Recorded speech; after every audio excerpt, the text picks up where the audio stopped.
If I ever fall in love again.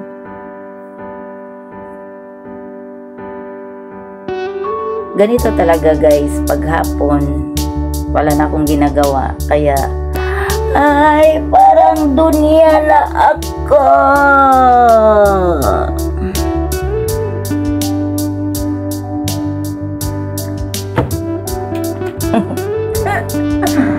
Maghintay na lang ako ng hapon para makaluto.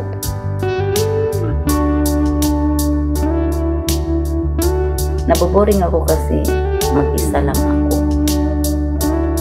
Wala sila. Alis ang aking amo ng alas 7. Darating din sila alas 7. Kaya diba ang daming free time ko niya. Bira lang kasi ako nagsi-selfie.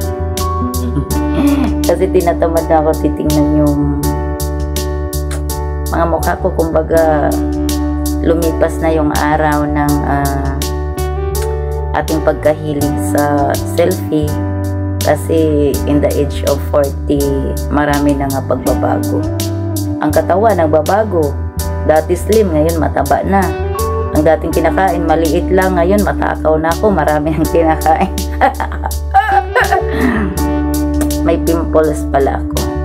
Kasi sign yan ng ating period. Pag parating na siya, nagkakaroon tayo. Ito rin, may paso din ako. Ito din ay sign sa katangahan. Ganyan. Kasi nakalapag yung plancha, kinuha ko pa. Kamay inabot ako, tapos dumikit yung kamay ko. Nagulat pa ako, aray! Sabi ko pang ganun.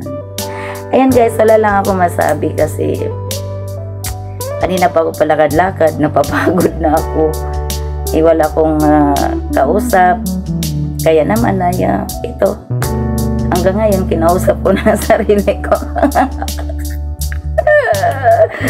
Ayan, magandang hapon pala sa inyong lahat guys. At salamat sa panonood nyo sa aking video. Ayan, i-follow nyo rin ang aking YouTube channel, Jean Mix World pa rin. Pero bihira naman kasi ako nag-vlog na kasi nga busy na talaga ako. Sooner or later, maharap ko rin. Kaya, ayan. Thank you for watching. Bye-bye.